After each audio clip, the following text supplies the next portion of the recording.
හරි. අපිට සිංහල භාෂාව දෙමළ භාෂාව වගේ භාෂා ගත්තාම අපේ භාෂාවල ඒ භාෂාවල් වල තියෙනවා වචන වර්තමානයට අතීතයට සහ අනාගතය සඳහා භාවිතා කරන්න පුළුවන් තනි වචන.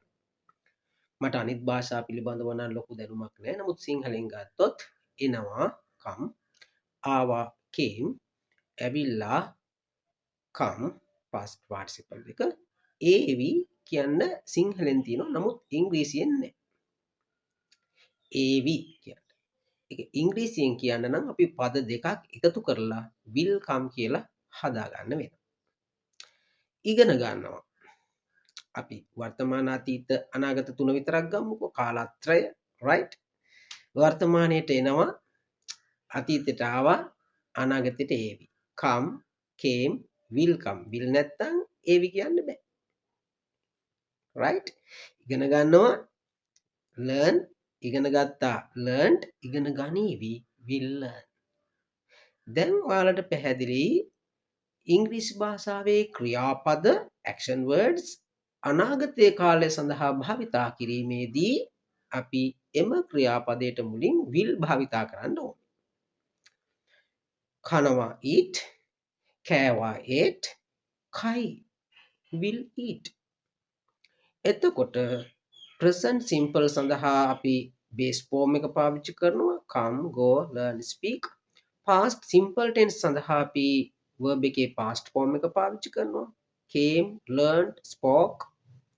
එහෙමනම් අනාගතය සඳහා future simple tense සඳහා අපි will සමග verb එකේ base form එක පාවිච්චි කරනවා. will come, will go, will speak. ඉතින් අපිට කතා කරන්න හරි ලේසි. ලොකුවට හිතන්න ඕනේ නැහැ.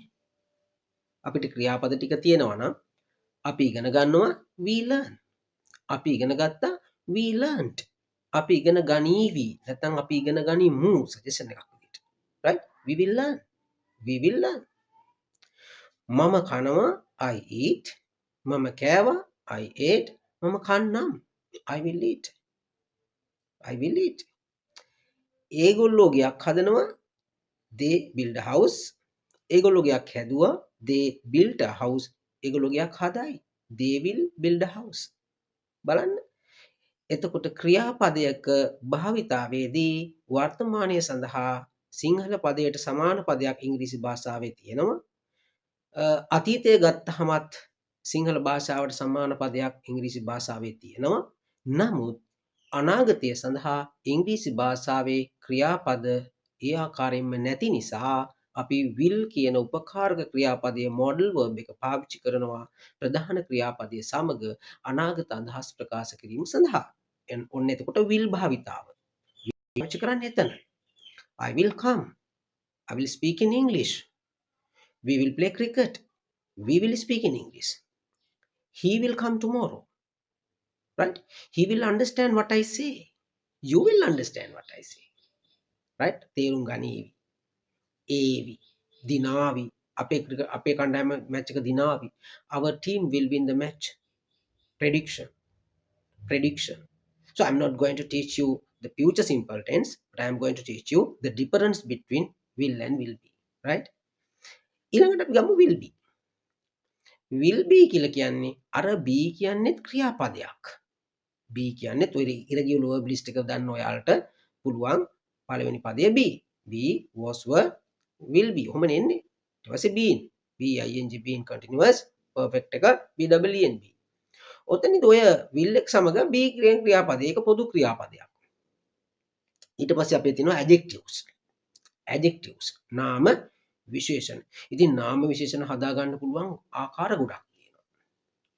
එකක් තමයි original නාම විශේෂණ. right? original නාම විශේෂණ. ඒවා මොනවද? beautiful, honest, kind, tall, brave මේවා. එතකොට ඔයා සතුටු වෙයි. you will be happy. adjective එකක්.